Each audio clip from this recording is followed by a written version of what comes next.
नमस्कार, मैं अभिषेक कुमार आप सभी का स्वागत करता हूं फोकस स्टडी विद अभी में। इंडियन पॉलिटी अगर आपके एग्ज़ाम में पूछे जाते हैं, चाहे कोई भी एग्ज़ाम हो भाई, आप यहां पर देख सकते हैं जेपीएससी हो, जेएसएससी हो, जेएसएससी सीजीएल है, बिहार दरोगा है, रेलवे एनटीपीसी है, ग्रुप डी है, या फिर एलपी है, या फिर आपका एसएससी में सीजीएल सीएचएसएल दरोगा कोई भी एग्ज़ाम है। तो इंडियन पॉलिटी में हमने जो है ये सेशन स्टार्ट किया है जिसमें हमने 4 टॉपिक कवर किए हैं। 4 टॉपिक जिसमें हमने क्या क्या कवर किए हैं, पहला तो संवैधानिक विकास, दूसरा प्रस्तावना, तीसरा संविधान का स्रोत और चौथा जो है अनुसूचियाँ। अब ये चारों जो टॉपिक हमने कवर किए, ये चारों के चारों टॉपिक को मैं इस वीडियो में आपका पूरा का पूरा रिवाइज करवाऊंगा कि जो आपने मेरे से नोट्स लिए। अच्छा, जो अगर नोट्स लेना भी चाहते हैं तो आप हमसे व्हाट्सअप कर सकते हैं, इस नंबर पर नोट्स ले सकते हैं। नोट्स हमारा पेड होगा, ठीक है। तो अब देखिए, आप उसका क्या करें, प्रिंट आउट निकाल लें। बिल्कुल सेल्फ हैंड रिटन नोट्स है और बहुत डिटेलिंग नोट्स मैंने बनाया है, उसको भी आप देख सकते हैं यहाँ पे, ठीक है। और खैर ये नोट्स नहीं, यहाँ पे जो आपको मैं अभी नोट्स से रिवाइज जो करवा रहा हूँ, ये नोट्स नहीं बल्कि मैं दूसरा नोट्स दे रहा हूँ, ठीक है। वो काफ़ी डिटेल में बहुत कुछ उसमें मतलब सारी चीज़ लिख दी गई है हैंड रिटन, कि आप क्या चीज़ है क्या नहीं है, कैसे क्या प्रोसेस है। बाकी आप में से जो इंटरेस्टेड है, इच्छुक है, बाकी पहली दूसरी तीसरी और चौथी क्लास अगर आपने नहीं देखा तो आप जरूर देखें, डिस्क्रिप्शन बॉक्स में लिंक मिल जाएगा। पहला टॉपिक जो हम कवर करने वाले हैं संवैधानिक विकास को, ठीक है। रिवीजन है, ये रिवीजन पॉइंट ऑफ व्यू से लें आप लोग, ताकि आपका जो एग्जाम है अगर सामने, तो संवैधानिक विकास, आपका जो अनुसूचियां हैं, संविधान के जो स्रोत हैं और आपका जो प्रस्तावना है, पूरा का पूरा रिवाइज हो जाएगा, ठीक है। इसी प्रकार हम लोग सारी चीज़ें कंप्लीट करेंगे। तो स्टार्ट करते हैं आज की क्लास। सबसे पहला पॉइंट जो आपके एग्जाम में पूछा जाता है कि हमारे जो संविधान के निर्माण हुए हैं, देखिए एकदम टू दी पॉइंट, एकदम वहीं पर एकदम अटैक करना है जो आपके एग्जाम में आएगा, ठीक है। एकदम नस पकड़ लेना है जो आपका नस में प्रॉब्लम है। पहला आपका सवाल पूछता है यहाँ से कि हमारा जो संविधान का निर्माण हुआ किसके द्वारा हुआ है, तो संविधान सभा के द्वारा हुआ। किसके द्वारा हुआ, तो संविधान सभा के द्वारा हुआ। यानी ये संविधान सभा ने क्या किया है, हमारे भारत के संविधान का निर्माण किया है। अगर आपसे पूछता है कि संविधान की मांग करने वाला सबसे पहला कौन सा पार्टी है, देखिए पार्टी का नाम पूछेगा तो आप बोलेंगे स्वराज पार्टी। कब, कौन सा ईयर, 1924 में। अगर किसी पर्सन का नाम पूछा जाएगा, ऑप्शन में पर्सन रहेंगे, तो सबसे पहले व्यक्तिगत रूप से संविधान की मांग करने वाले कौन थे, एम एन रॉय, 1934 1934 में, ठीक है। भारत में आपका क्या आता है, कैबिनेट मिशन आता है। कब आता है, 1946 में। ये year very very important, NTPC में पूछा गया सवाल है, सीबीटी में। 1946 में क्या आता है, कैबिनेट मिशन आता है। इस समय ब्रिटिश यानी कि ब्रिटेन में प्राइम मिनिस्टर कौन थे, क्लीमेंट एटली थे। क्लीमेंट एटली थे। और भारत के राजा कौन थे, जॉर्ज सिक्स थे, ठीक है। जॉर्ज सिक्स थे। भारत के राजा कौन थे इस समय, जॉर्ज सिक्स थे। और ब्रिटिश के प्राइम मिनिस्टर कौन थे, क्लीमेंट एटली थे। इसके 3 मेंबर थे, 3 सदस्य थे। कौन कौन थे, एवी अलेक्जेंडर, पैंथिक लॉरेंस और क्रिप्स। इसके अध्यक्ष कौन थे इन तीनों में से, तो पैंथिक लॉरेंस थे, ठीक है। मैंने पूरा चीज़ बताया था क्यों इसका कैबिनेट मिशन नाम रखा गया था, सब चीज़ बताया था। इस कैबिनेट मिशन का जो मेन उद्देश्य, क्या ऑब्जेक्टिव था, तो भारत का जो है संविधान सभा का निर्माण करना, ठीक है। भारत का जो संविधान निर्माण करेगा, कौन करेगा, ये संविधान सभा ही करेगा। तो इस संविधान सभा का निर्माण करना इसका मेन ऑब्जेक्टिव था, किसका, कैबिनेट मिशन का। अब संविधान सभा का निर्माण करेगा तो इसमें कई सारे सदस्य भी होंगे, उनके चुनाव वगैरह सब कुछ, इसका मेन ऑब्जेक्टिव यही था। अब आते हैं, कैबिनेट मिशन ने ये जो संविधान सभा का जो सेटअप रखा था, ये आपसे पूछता है डेट कब रखा था, तो 9 दिसंबर 1946 को कैबिनेट मिशन के रिकमेंडेशन पर 9 दिसंबर 1946 को संविधान सभा का सेटअप कर दिया गया था। उसके बाद ये संविधान सभा की पहली बैठक, पहली मीटिंग कब होती है, तो यही 9 दिसंबर 1946 को होती है। 9 दिसंबर 1946 को होती है। कहाँ पर होती है, तो दिल्ली में होती है। ये भी आपसे पूछता है सवाल एग्जाम में। 9 दिसंबर 1946 को क्या होता है, आपको संविधान सभा की प्रथम बैठक होती है। इस प्रथम बैठक में जो नॉन परमानेंट यानी कि अस्थायी जो अध्यक्ष थे, या फिर बोले प्रोटेम स्पीकर कौन थे, तो डॉक्टर सच्चिदानंद सिन्हा थे, ठीक है। दूसरी जो मीटिंग होती है, एकदम सब पॉइंट इंपॉर्टेंट है आपका, यहाँ मैं कुछ बोलूंगा नहीं कि आपकी एग्जाम के लिए बहुत महत्वपूर्ण है। दूसरी मीटिंग जस्ट 2 दिन बाद होती है, 11 दिसंबर 1946 को, जिसमें क्या किया जाता है, परमानेंट अध्यक्ष बना दिया जाता है संविधान सभा का। किसे बनाया जाता है, डॉक्टर राजेंद्र प्रसाद को। तीसरी मीटिंग होगी उसके बाद, लेकिन उससे पहले कुछ और इंपॉर्टेंट बात है। देखिए, संविधान हमारा निर्माण कैसे हुआ, संविधान सभा के द्वारा हुआ। अब ये संविधान सभा का काम क्या था, संविधान, हमारा जो संविधान बना है, जो आप संविधान को पढ़ते हैं, ये संविधान का निर्माण करना। तो ये संविधान सभा क्या करेगा, हमारे संविधान का निर्माण करेगा। तो इसमें निर्माण करने के लिए कुछ सदस्य, कुछ मेंबर तो होंगे। अब उस मेंबर का क्या किया जाएगा, चुनाव किया जाएगा। तो संविधान सभा का जो सदस्य का क्या किया गया, चुनाव किया गया, चयन किया गया। कैसे चयन किया गया था तो आपसे पूछा जाएगा, तो आप याद रखें अप्रत्यक्ष, यानी कि चुनाव हुआ था अप्रत्यक्ष तरीके से, अप्रत्यक्ष जनता द्वारा क्या हुआ था, चुनाव हुआ था उनके सदस्य का। किनके सदस्य का? आपके संविधान सभा के में जो सदस्य बने थे उनका क्या हुआ था, अप्रत्यक्ष जनता के द्वारा चुनाव हुआ था। कुल कितने राज्य थे उस समय, तो ये भी पूछता आपसे। तो कुल 11 राज्य थे। 11 राज्य थे, तो यानी 11 राज्यों में क्या होगा, चुनाव होगा। चुनाव होगा तो कितने सीटों पे चुनाव हुआ था, तो 292 सीटों पर क्या हुआ था, चुनाव हुआ था। यानी कि 292 सीट, यानी कि 292 सदस्य पे, सदस्यों का क्या हुआ था, चुनाव हुआ था। अब ये जो सदस्य, जो एक सीट, यानी कि जो प्लेस है, ठीक है, मान लेते हैं कोई सिटी है, वहाँ पर एक सदस्य है, तो ये जो सदस्य, ये जो कितने मतलब कि एरिया को कवर करेगा एक सदस्य, तो ये उसकी जनसंख्या, पॉपुलेशन के आधार पर सीट का चयन किया गया था। ठीक है, ये आपसे पूछता है मेरे भाई, देखिए यहाँ मैंने लिख रखा है 10 लाख जनसंख्या पर एक सीट रखा गया था, ये नियम था यहाँ पे। ठीक, पूछता है कितने जनसंख्या, 10 लाख की जनसंख्या पे कितने सदस्य, 292 सदस्य थे, यानी कि 292 सीटों के लिए क्या हुआ, चुनाव हुआ था। अभी और आते हैं आगे सीटों, और उसके बाद 4 चीफ कमिश्नरी क्षेत्र थे। 4 चीफ कमिश्नरी क्षेत्र आपको देख लेना, याद रखना है। दिल्ली, उसके बाद है बुर्ज कर्नाटक, उसके बाद है अजमेर और बलूचिस्तान। ठीक है, बलूचिस्तान, ये 4 चीफ कमिश्नरी क्षेत्र थे। यहाँ पर भी इनका क्या हुआ था, चुनाव हुआ था। तो देखिए टोटल कितना हो गया, 292 सीट प्लस 4 चीफ कमिश्नरी क्षेत्र। 4 में कौन कौन है, दिल्ली, अजमेर, बुर्ज कर्नाटक और एक आपका अफगानिस्तान। यानी कि टोटल 296 अभी तक सीट हो गई है, जिसमें से 292 राज्य के हैं और 4 के हैं आपके चीफ कमिश्नरी क्षेत्र, दिल्ली, अजमेर, बुर्ज और अफगानिस्तान। उसके बाद 93 देसी रियासत सीटों पर क्या हुआ, चुनाव हुआ। देखिए देसी रियासत का मतलब क्या था कि वहां पर क्या था, राजा वाला सिस्टम था। तो इसका क्या किया गया, डायरेक्ट इनको संविधान सभा का सदस्य बना दिया गया। ठीक है, डायरेक्ट इनको सदस्य बना दिया गया। तो टोटल सदस्य कितना हो गया, अब देखिए 292 राज्यों से चुने गए, 4 चीफ कमिश्नरी और 93 देसी रियासत के राजा को। अब टोटल अगर काउंट करते हैं तो 4 3 7 2 9 9 9 18 389 सदस्य जो थे बने, किसके, संविधान सभा के। ठीक है, जो आपके संविधान के निर्माण में इन्होंने क्या क्या अपना योगदान दिया था। ठीक है, तो 389 सदस्य, क्लियर। 389 में आप बताइए कितने सीटों पर चुनाव हुआ, तो आप क्या बोलेंगे, 292 प्लस 4 यानी कि 296 सीटों पर क्या हुआ, चुनाव हुआ। क्लियर। अब आइए, यानी यहाँ पे मैंने वही लिखा है, तो 296 सीट पर क्या हुआ, चुनाव हुआ। अब इसमें किसको कितनी सीट मिली, 208 सीट पर कांग्रेस विजय रहा, 73 सीट मुस्लिम को मिला, मुस्लिम लीग, और बाकी जो सीट थे वो अदर पार्टी को मिली। टोटल सदस्य कितने हो गए, 389 सदस्य, ये क्लियर हो गया। तीसरा मीटिंग करते हैं अब हम लोग। देखिए संविधान सभा की तीसरी मीटिंग हुई। अब तीसरी मीटिंग कब होती है, 13 दिसंबर 1946। पहली कब हुई, 9 को, दूसरी कब हुई, 11 को, तीसरी कब हो रही है, 13 दिसंबर 1946 को। इसी दिन नेहरू ने क्या किया था, उद्देश्य प्रस्ताव पारित किया था। मैंने कहा है उद्देश्य प्रस्ताव, जब मैंने प्रस्तावना पढ़ाया था 13 दिसंबर 1946 को, जवाहरलाल नेहरू ने ऑब्जेक्टिव रेजोल्यूशन यानी कि उद्देशिका प्रस्ताव क्या किया था, संविधान सभा के समक्ष रखा था। ठीक है, संविधान सभा का क्या हो गया है, आपका निर्माण हो गया है कब, 9 दिसंबर 1946 को, किसके द्वारा, कैबिनेट मिशन के द्वारा। और इसकी तीसरी मीटिंग में जवाहरलाल नेहरू ने 13 दिसंबर 1946 को क्या किए थे, उद्देशिका प्रस्ताव यानी कि ऑब्जेक्टिव रेजोल्यूशन को रखा था कि भारत का जो संविधान होगा उसमें उनके पिताजी मोतीलाल नेहरू ने बहुत सारी बातें लिखी थी कि संविधान का स्ट्रक्चर कैसा होना चाहिए, मूल ढांचा क्या, वो सारी बातें यहाँ पर रखी थी तीसरी मीटिंग में। फिर फर्दर ये जाती है 22 जनवरी 1947 को, क्या किया जाता है, इसको संविधान सभा के द्वारा एक्सेप्ट। तो खैर वो अभी नहीं, अभी इसको छोड़िए, अभी तक इतना आपको याद रखना। ठीक है, 22 जनवरी को क्या होता है, 1947 को संविधान सभा के द्वारा इसे क्या कर लिया जाता है, एक्सेप्ट कर दिया गया था। किसे, ये जो ऑब्जेक्टिव रेजोल्यूशन, यही आपका प्रस्तावना कहलाता है। इसको क्या किया, संविधान सभा ने एक्सेप्ट कर लिया कि हाँ ठीक है। आपको कब एक्सेप्ट किया गया, 22 जनवरी 1947 को। किसने प्रस्ताव रखा था ऑब्जेक्टिव रेजोल्यूशन को, जवाहरलाल नेहरू ने। 13 दिसंबर 1946 को संविधान सभा की एक कौन सी मीटिंग थी, तो तीसरी मीटिंग थी। ठीक है, संविधान सभा के जो उपाध्यक्ष थे यानी कि डिप्यूटी चेयरमैन कौन थे, तो एच सी मुखर्जी थे। सलाहकार कौन थे, तो बी एन राव थे। और अगर इसके पूछ लिए जाए हेड ऑफ कमिटी, ठीक है, हेड ऑफ कमिटी कौन थे, हाउस ऑफ कमिटी के हेड कौन थे, तो आपके के एम मुंशी जी थे। ठीक है, के एम मुंशी जी थे। सबसे पहले इसके उपाध्यक्ष, उपाध्यक्ष बोले तो डिप्यूटी चेयरमैन कौन थे, तो एच सी मुखर्जी कौन थे, डिप्यूटी चेयरमैन उपाध्यक्ष थे। सलाहकार कौन थे, बी एन राव थे।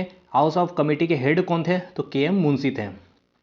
अब होता क्या है, आपका मूल ढांचा तो जवाहरलाल नेहरू यानी कि ऑब्जेक्टिव रेजोल्यूशन रख दिया। कब रखा, 13 दिसंबर 1946 को। एक्सेप्ट कब कर लिया गया? 22 जनवरी 1947 को संविधान सभा के द्वारा एक्सेप्ट भी कर लिया गया था। ठीक है, अब 26 नवंबर 1949 को क्या करता है संविधान सभा को, ठीक है, संविधान सभा ने क्या किया, 26 नवंबर 1949 को संविधान को पारित कर दिया गया। ठीक है, पारित किया गया। ठीक है, संविधान को क्या किया इन्होंने, पारित किया। और इसीलिए यही 26 नवंबर को हम लोग क्या करते हैं, संविधान दिवस मनाते हैं। संविधान दिवस हम लोग कब मनाते हैं, तो 26 नवंबर को ही हम लोग क्या करते हैं, क्योंकि 26 नवंबर 1949 को संविधान सभा के द्वारा संविधान को क्या किया गया, प्रस्ताव संविधान को क्या किया था, इन्होंने पारित किया था। और 26 नवंबर को हम लोग क्या करते हैं, संविधान दिवस मनाते हैं। और सबसे पहले इसमें जो रिपोर्ट में हस्ताक्षर करने वाले कौन थे, तो बलवंत राय थे। ठीक है, बलवंत राय मेहता जी ने सबसे पहले यहाँ पे इन्होंने क्या किया था, हस्ताक्षर किया था। ये भी पूछता आपसे एग्जाम में। संविधान के बनने में कितने टाइम लगे, तो 2 साल 11 महीना 18 दिन लगे। 2 साल 11 महीना 18 दिन लगे हैं। और 26 नवंबर 1949 को कुल कितने, देखिए 26 नवंबर 1949 को संविधान को क्या क्या पारित किया गया था, तो कुल जितने आर्टिकल कितने थे, 395 आर्टिकल थे। बट ये 395 आर्टिकल को क्या किया था इन्होंने, अभी लागू नहीं किया था, केवल 15 आर्टिकल्स को लागू किया था। क्यों किया था मैंने बता रखा पहले की वीडियो में, अभी रिवीजन करना है मुझे। केवल 15 आर्टिकल्स को क्या किया था यहाँ पे इन्होंने लागू कर दिया था। 26 जनवरी 1950 का 50 वो दिन जब संविधान को पूरी तरह से क्या कर दिया गया था, लागू कर दिया गया था। ठीक है, कब, 26 जनवरी 1950 को। 26 नवंबर 1950 को क्या हो गया, हमारा संविधान रेडी हो गया, पारित कर दिया गया था। इसलिए 26 नवंबर को हम क्या करते हैं, संविधान दिवस मनाते हैं। भारतीय संविधान में सबसे ज़्यादा प्रभाव किस, मतलब कि काफ़ी बातें जो सबसे अधिक मैक्सिमम 70 to 75% जो चीज़ें ली गई है किस एक्ट से ली गई है, तो 1935 एक्ट से लिया गया है। संविधान सभा में की कुल कितनी बैठक हुई, तो 12 बैठक हुई। और अंतिम जो बैठक होती है 24 जनवरी 1950 को, याद रखना है 24 जनवरी 1950 को। इसी बैठक में डिसीजन लिया जाता है कि जो हमारे राष्ट्रपति होंगे, प्रथम राष्ट्रपति जो बनेंगे डॉक्टर राजेंद्र प्रसाद। तो संविधान सभा के द्वारा ये हमारे जो डॉक्टर राजेंद्र प्रसाद जो थे क्या बने थे, आपके संविधान सभा के द्वारा हमारे क्या बने थे, ये भारत के राष्ट्रपति बने थे। ठीक है, चुनाव नहीं हुआ था डॉक्टर राजेंद्र प्रसाद का, ये संविधान सभा के द्वारा, याद रखना आपको भाई। संविधान सभा के, देखिए संविधान सभा के कुल बैठक कितनी हुई, 12 बैठक हुई। और अंतिम जो बैठक हुई 24 जनवरी 1950 को, इसी बैठक में निर्णय लिया गया कि भारत का जो प्रथम राष्ट्रपति बनेगा कौन, तो डॉक्टर राजेंद्र प्रसाद। संविधान सभा में जो सदस्य थी, महिलाओं की कितनी संख्या थी, तो आपसे ये भी पूछा जाता है। तो टोटल 15 महिलाएं यहाँ पे शामिल थी संविधान सभा में। ठीक है, दूसरी बात, जब भारत पाक का विभाजन हो रहा था, उसके बाद विभाजन के बाद टोटल कितने सदस्य संविधान सभा में, जो टोटल कितने सदस्य, 389 सदस्य थे।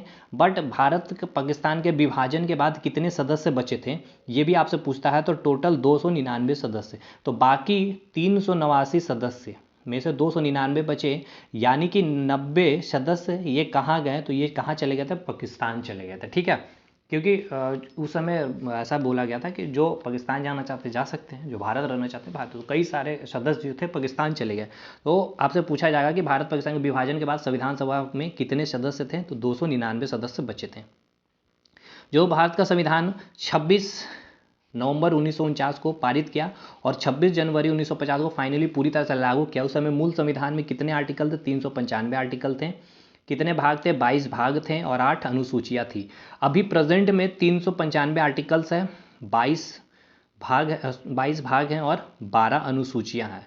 और सीक्वेंस वाइज क्रमानुसार बात कर ले तो 448 आर्टिकल्स है, 468 आर्टिकल्स है, 25 भाग है और अनुसूची कितनी है, तो 12 अनुसूची है। इसके बाद आपसे कुछ कमेटी का नाम पूछ लिया जाता है। तो देखिए संविधान सभा के दौरान काफ़ी सारी कमेटियां बनी, कुछ महत्वपूर्ण कमेटी है। पहला कमेटी आपसे पूछता है ड्राफ्टिंग कमेटी से, यानी कि प्रारूप समिति भी बोला जाता है या फिर मसौदा समिति भी बोला जाता है।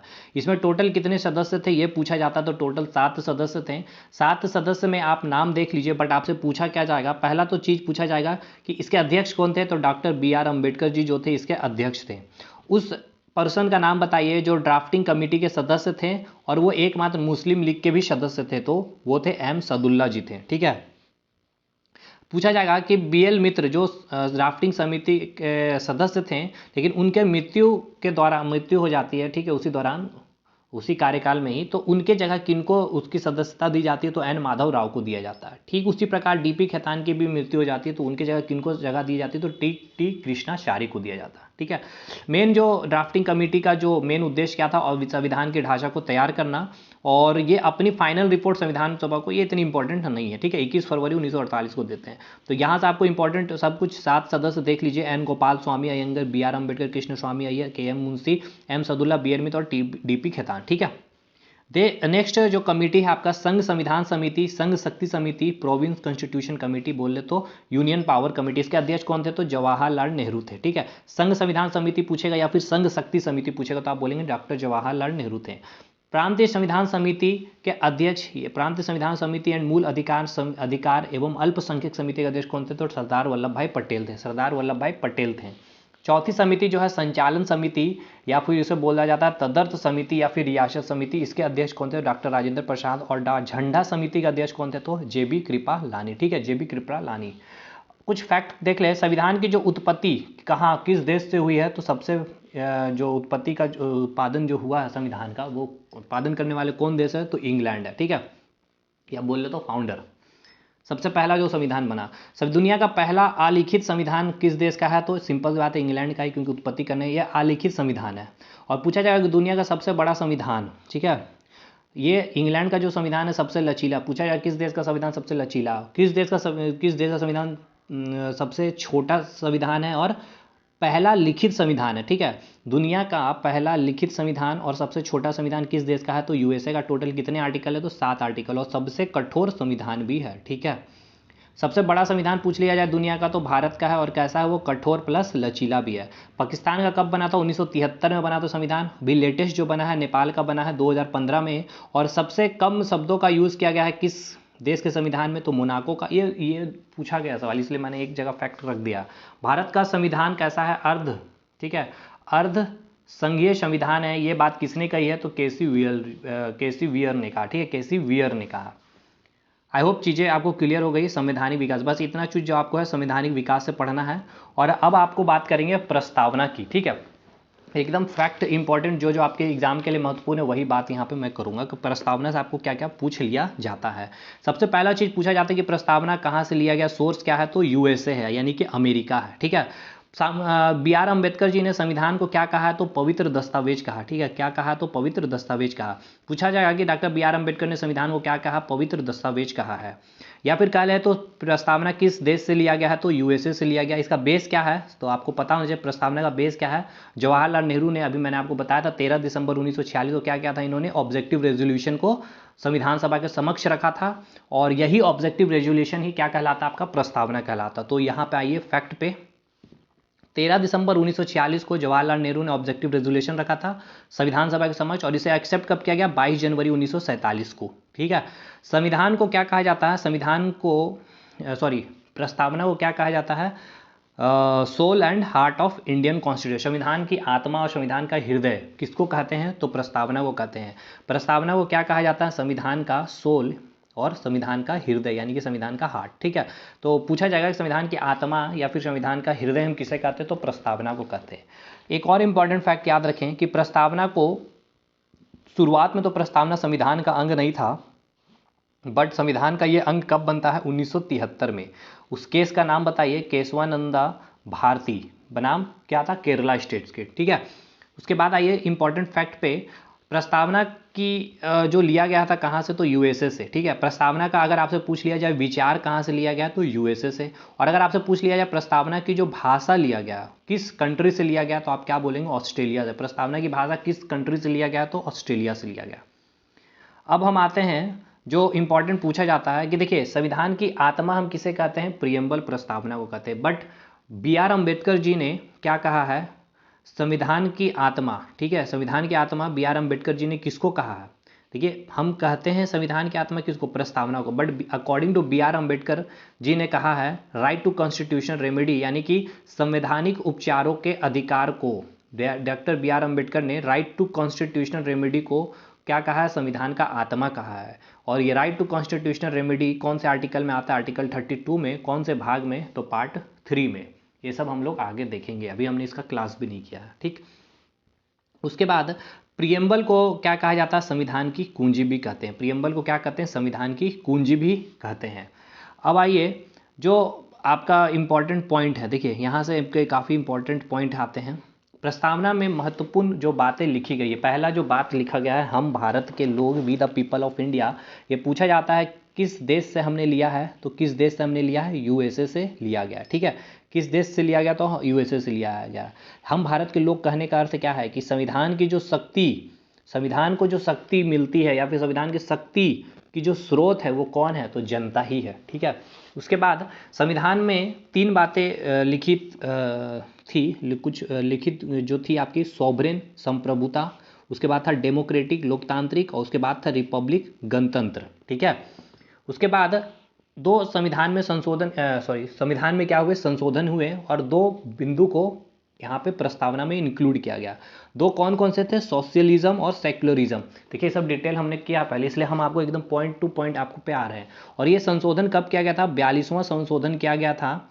और कब किया गया था, 1976 के तहत आपको 2 शब्द ऐड किया गया है, कौन कौन से, सोशलिज्म और सेक्युलरिज्म। ठीक है, धर्मनिरपेक्षवाद और समाजवाद। उसके बाद यहाँ मैंने बता दिया कि केशवानंदा केस में कितने लोगों जजों की बेंच थी, तो 13 जजों की बेंच थी। कब इन्होंने रिपोर्ट दिया था, 1973 में, और जिसके तहत क्या हुआ था, प्रस्तावना आपका संविधान का अंग बन गया था। अच्छा, प्रस्तावना में कितने प्रकार की न्याय की बात की गई, तो 3 प्रकार की न्याय की बात की गई है। ठीक है, 3 प्रकार की न्याय कौन कौन सी है, तो सोशल, इकोनॉमिक, पॉलिटिकल, यानी कि आपको सामाजिक न्याय की बात करती है, आपको आर्थिक न्याय की बात करती है, और आपके राजनीतिक न्याय की बात करती है। ठीक है, तो इसके बाद हम बात करेंगे आपका कि ये जो, अच्छा चलिए आगे आइए, इसके बाद आपको जो ये सोशलिज्म और ये सेक्युलरिज्म, ये जो 2 वर्ड है, आपसे पूछा जाएगा कि प्रस्तावना में जो सोशलिज्म और सेक्युलरिज्म को किस संविधान संशोधन के तहत जोड़ा गया, प्रस्तावना में 42वां संविधान संशोधन 1976 में। ठीक है, ये शुरुआत में नहीं थे हमारे प्रस्तावना में, इसको बाद में जोड़ा गया, क्योंकि हमारा जो प्रस्तावना को एक्सेप्ट कब कर लिया था, 22 जनवरी 1947 को, तब इसमें ये बातें लिखी थी, सोवरेन, डेमोक्रेटिक और रिपब्लिक, ये 2 बातें नहीं थी। इसको बाद में कब किया गया, 1976 में ऐड किया गया हमारे प्रस्तावना में। तो ये पूछा जाएगा कि सोशलिज्म और सेक्युलरिज्म, ठीक है, कब किया, ये मैंने आपको बता दिया। इसके बाद आपसे पूछता है क्या कि ये जो 3 न्याय आपने जो लिए हैं, ठीक है, 3 प्रकार के जो न्याय आपने लिए हैं, सोशल, सामाजिक न्याय, राजनीतिक न्याय और आर्थिक न्याय, ये किस कंट्री से आपने लिया है, तो आप बताएंगे क्या, रूस से हमने लिया। आगे आएंगे, हमने चौथा जो हमने पॉइंट लिया, जो प्रस्तावना में चर्चा की गई, फ्रीडम की बात की गई है, थॉट फ्रीडम है, आपकी एक्सप्रेशन की फ्रीडम है, बिलीफ की, विश्वास पे, फेथ पे, धर्म पे, और वर्शिप की आपकी क्या है, इसमें यहाँ पे आपको लिबर्टी है, यानी कि फ्रीडम है। 5वीं आपकी समानता की बात की गई है, स्टेटस, यानी कि जो भी पद पे आप हो सभी को समानता, इक्वलिटी दी जाएगी, कोई भेदभाव नहीं किया जाएगा, और अपॉर्चुनिटी सभी को समान दिया जाएगा। ठीक है, किसी भी प्रकार का भेदभाव नहीं किया जाएगा। और 6ठा जो पॉइंट है आपका, फ्रेटर्निटी, यानी कि बंधुत्व, जिसमें बात किया जाता है स्वयं का आत्मसम्मान की बात कर, डिग्निटी ऑफ इंडिविजुअल की बात करती है ये। और आपको इसमें जो रखा गया था एक वर्ड, यूनिटी, यानी एकता, लेकिन बाद में एक और वर्ड ऐड किया गया उसी संविधान संशोधन के तहत, 42वां संविधान संशोधन के तहत 1976 के तहत, इंटीग्रिटी, राष्ट्र अखंडता को। ठीक है, इंटीग्रिटी, राष्ट्र अखंडता। तो 3 वर्ड आपको प्रस्तावना में ऐड किया गया है, सोशलिज्म, सेक्युलरिज्म और इंटीग्रिटी, यानी कि राष्ट्र अखंडता। और ये किसके तहत, 42वां संविधान संशोधन 1946 के तहत प्रस्तावना में जोड़ा गया।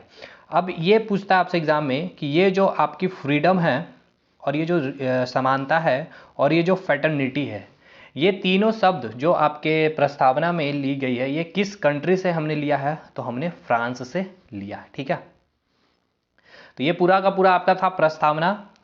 अब हम इसके बाद आएंगे संविधान के स्रोत के ऊपर।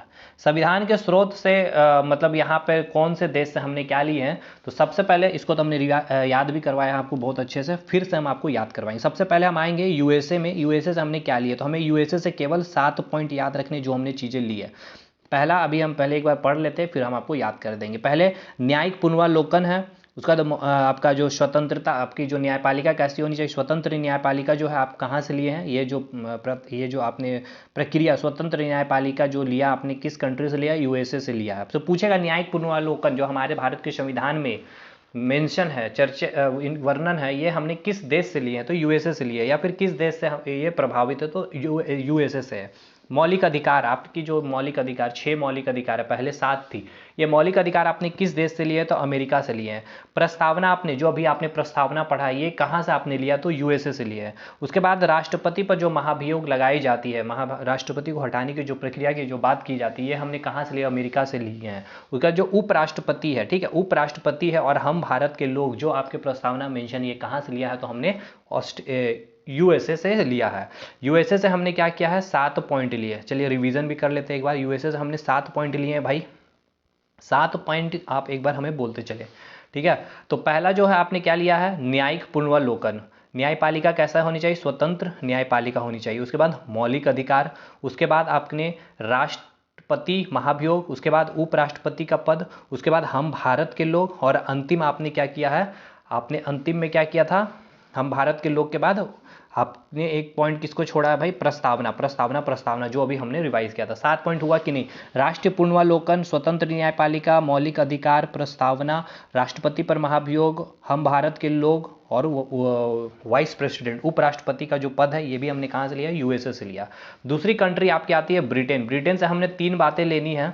एक तो आपकी संसदीय प्रणाली, पार्लियामेंट्री सिस्टम, ठीक है, विधि निर्माण की प्रक्रिया, और एक है आपकी सिंगल सिटीजनशिप यानी कि एकल नागरिकता। एकल नागरिकता, एकल नागरिकता, संसदीय प्रणाली और विधि निर्माण प्रक्रिया। तीसरी कंट्री जो है आपकी कनाडा। कनाडा से भी हमने 3 चीज लिए हैं। एक है आपका संघीय व्यवस्था यानी कि फेडरल सिस्टम है, दूसरा आपका है रेसिडुअल पावर, और चौथा क्या है आपकी? राज्यपाल की नियुक्ति कैसी होगी, ठीक है। तीसरा क्या आपकी? राज्यपाल की नियुक्ति कैसी होगी। हम एक बार फिर से रिवीजन कर लेते हैं। चलिए आते हैं सबसे पहले ब्रिटेन में। ब्रिटेन में हमने क्या लिए हैं? 3 चीज लिए हैं। एक है आपका संसद प्रणाली, पार्लियामेंट्री सिस्टम, दूसरा क्या है आपका?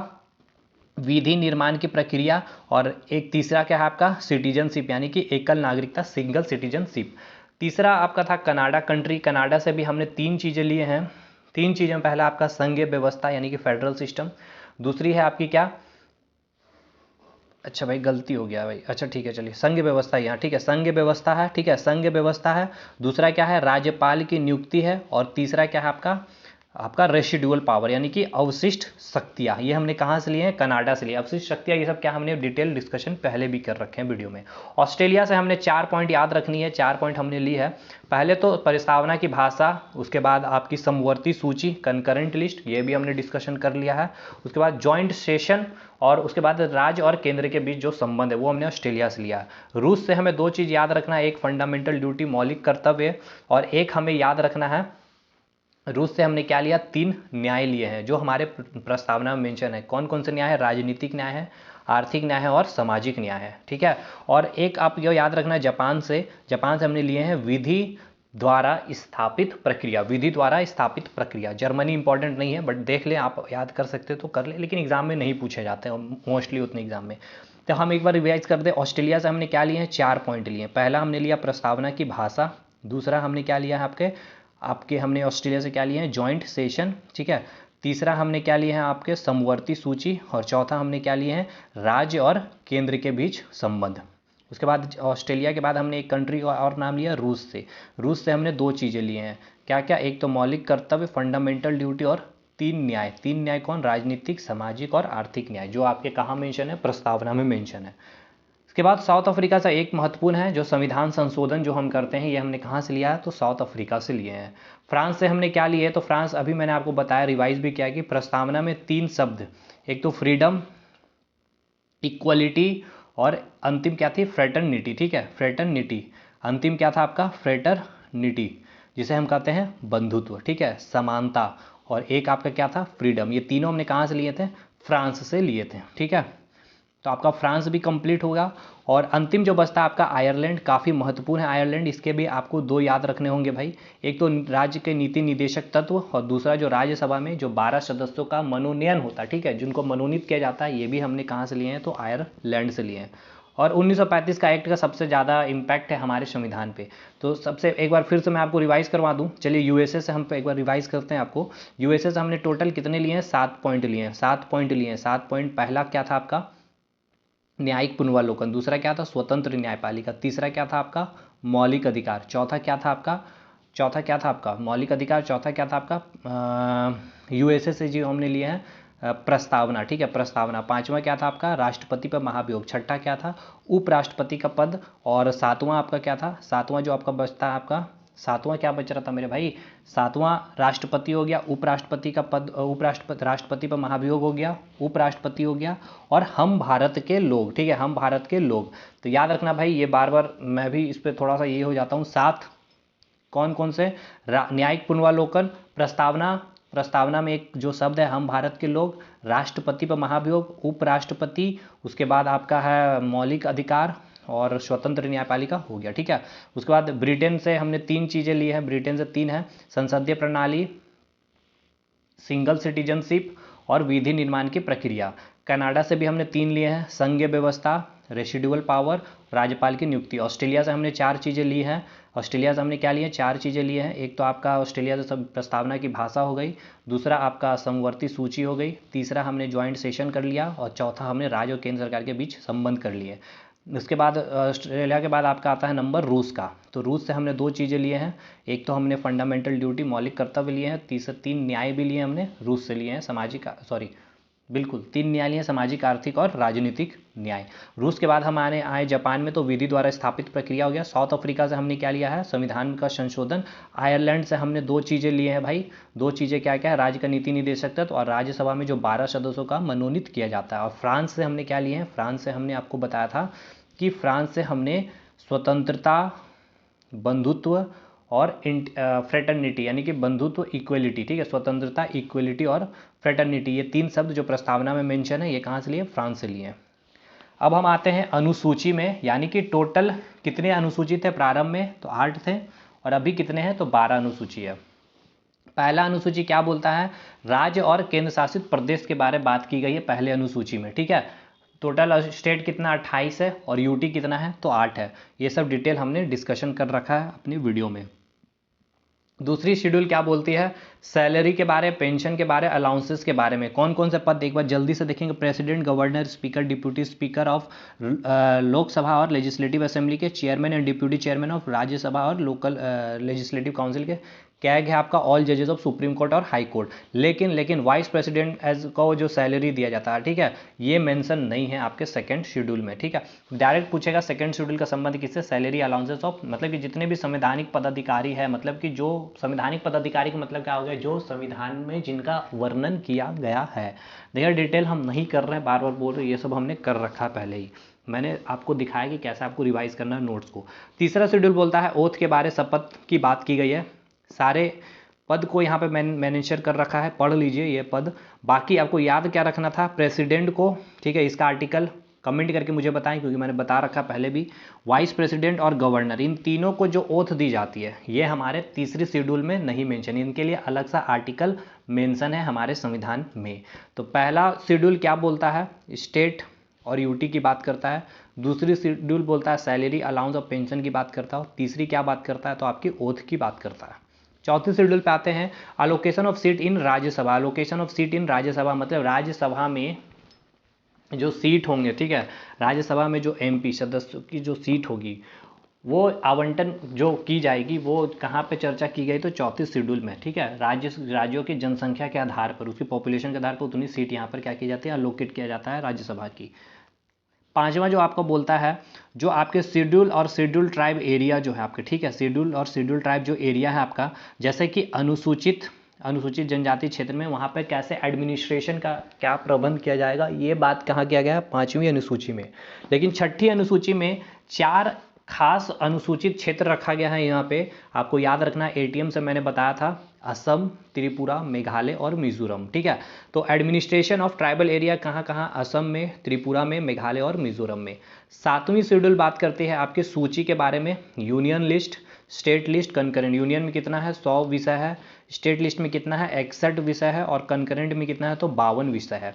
अब यहाँ पर मैंने सब बता रखा था भाई कौन कौन से इसमें विषय आते हैं। 8वीं जो बात की जाती है आपकी, 8वीं भाषा के ऊपर बात करती है। भाषा में आपको बात कर लिया, तो स्टार्टिंग में कितनी भाषा थी, 14, बाद में कितनी हो गई, 22 भाषा, टोटल इंक्रीज 8 भाषा को ऐड किया गया। अब ये 8 भाषा आपको याद होनी चाहिए। पहली भाषा कौन थी, सिंधी भाषा, कब किया गया था, 1967 में, इसे ठीक कर ले, 1967 में 21वां संविधान संशोधन के तहत। उसके बाद 3 भाषा ऐड किया गया, कौन कौन सा, नमक, ठीक है, नमक से हमने बताया था नेपाली, मणिपुरी, कोंकणी कब किया गया था? 1992 में किया गया था 71वां संविधान संशोधन के तहत। फिर 4 भाषा जोड़ा गया, कौन कौन सा? बोडो, डोगरी, बिहार की मैथिली और झारखंड की संथाली को ऐड किया गया। कौन से ईयर में? 2003 में 52वां संविधान संशोधन था हमारा, ठीक है। तो भाई बताएंगे हमें एक बार फिर से। 14 भाषा थी, 8वीं शेड्यूल किससे संबंधित है? भाषा से संबंधित है, 22 भाषाएं अभी है। 1967 में सिंधी भाषा जोड़ा गया। 21वीं संविधान 71वां 1992 में नेपाली, मणिपुरी, कोंकणी यानी कि नमक। और चौथा 4 और भाषा आपका बोडो, डोगरी, मैथिली, संथाली 2003 में 52वां संविधान संशोधन के तहत, ठीक है। 9वीं अनुसूची को मैंने क्या बोला, स्टार्टिंग में कितने शेड्यूल थे? तो 8 शेड्यूल थे। अब 8 से क्या है, अभी 12 हो गया, यानी 4 शेड्यूल बढ़ गए, यानी यहाँ पे क्या किया गया? संविधान संशोधन किया गया। संविधान संशोधन में आपकी 9वीं अनुसूची को संविधान संशोधन के तहत जोड़ा गया था। और किस संविधान संशोधन के तहत? तो प्रथम संशोधन किया गया था संविधान संशोधन, कब? 1951 में। और इसका संबंध किससे है? भूमि सुधार से संबंधित है, लैंड रिफॉर्म से। हमने इसमें डिटेल बताया था, भूमि सुधार से संबंधित से सारी बातें बताई थी। फिर 10वीं अनुसूची को जोड़ा गया संविधान में, किस संविधान संशोधन के तहत? तो 1985, ठीक है, 52वां संविधान संशोधन था। और इसमें क्या बात की गई? एंटी डिफेक्शन लॉ की, यानी कि दल बदल कानून की। 11वां अनुसूची रखा गया संविधान में, जोड़ा गया कब? 1992 में 73वां संविधान संशोधन के तहत। और यहाँ पे क्या है? पंचायत की बात की गई है, रूरल लोकल गवर्नमेंट, ग्रामीण स्थानीय सरकार की बात की गई है। और 12वीं अनुसूची को जो जोड़ी गई थी 74वां संविधान संशोधन के तहत 1992 में, इसमें क्या बात किया गया? म्यूनसिपैलिटी की, ठीक है, पावर ऑफ म्यूनसिपैलिटी, ठीक है, नगर पालिका, नगर निगम, ये सब जो बात है पहले नहीं थी संविधान में, बाद में 12वीं शेड्यूल में इसे जोड़ा गया। कब? 1992 में। कौन सा संविधान संशोधन तहत? 74वां संविधान संशोधन के तहत। एक बार सूची को भी हम रिवाइज कर दें आपको। पहला क्या बोलता है आपका? पहला क्या बोलता है? स्टेट एंड यूटी की बात करता है। दूसरा क्या बोलता है आपका? सैलरी अलाउंसेस और पेंशन की बात करता है। तीसरा क्या बोलता है आपको? ओथ की बात करता है। चौथा क्या बोलता है आपको? चौथा क्या बोलता है कि राज्यसभा में, यानी कि allocation of seat in Rajya Sabha. पांचवी आपको क्या बात करती है और छठी क्या बात करती है? काफी महत्वपूर्ण है ये, administration in schedule and schedule tribe area, ठीक है। और छठवीं जो बोलती है एडमिनिस्ट्रेशन इन ट्राइबल एरिया, कौन कौन सी? एटीएम बोले तो असम, त्रिपुरा, मिजोरम और मेघालय में। 7वीं अनुसूची क्या बोलती है और 8वीं अनुसूची क्या बोलती है? तो पहले हम 7वीं अनुसूची देख लें। 7वीं अनुसूची जो बोलती है आपको 3 लिस्ट की बात करती है, यूनियन लिस्ट, स्टेट लिस्ट और कंकरेंट लिस्ट। टोटल 100 सब्जेक्ट है इसमें कितने हैं? 61 सब्जेक्ट है। और इसमें कितनी है? तो 52 सब्जेक्ट हैं। ये सब भाई पूछता है आपसे, इसलिए मैं यहाँ पर बता रहा हूँ। उसके बाद 8वीं अनुसूची की बात यहाँ पे की जाए तो इसमें क्या बात की गई? भाषा की बात की गई। स्टार्टिंग में कितनी भाषा थी? 14, और अभी कितने हैं? 22। टोटल कितना भाषा ऐड किया गया? 8 भाषा को। कैसे संविधान में ऐड किया जाएगा? संशोधन करके, तो उसको आपसे पूछेगा। तो सबसे पहला जो भाषा, जो मतलब कि 15वां भाषा, ठीक है, 14 भाषा तो मूल संविधान में ही आपके 8वीं अनुसूची में थी, लेकिन 15वां जो भाषा जोड़ा गया वो कौन सा भाषा था? सिंधी थे, ठीक है। सिंधी को कब जोड़ा गया था? 1967 में। कौन सा संविधान संशोधन करके? 21st संविधान संशोधन करके, ठीक है। दूसरी बात आपको 16वीं, 17वीं और 18वीं, ये 3 भाषा को ऐड किया गया। कौन कौन सी भाषा है आपको? ये आप बोलेंगे नमक, ठीक है, नमक, यानी कि नेपाली, मणिपुरी और कोंकणी। कब किया गया था? 1992 में। और किसके तहत किया गया था? तो 71वां संविधान संशोधन के तहत। उसके बाद हम आएंगे 19वां, 21वां, एक मिनट भाई, 15, पहले क्या था आपका? पहला आपका कौन कौन कितना हो गया? 15, 16 और 17, ठीक है। अब जो ऐड होगा आपका 18वां भाषा होगा, 19वां भाषा होगा, 20वां भाषा होगा।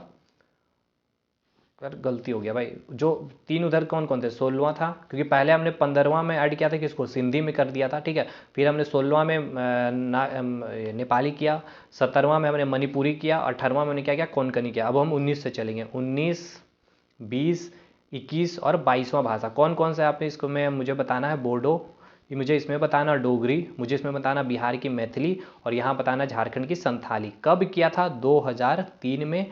किसके तहत किया गया था? तो मैंने बताया था आपको 92वां संविधान संशोधन हुआ था, ठीक है, 92वां संविधान संशोधन हुआ था।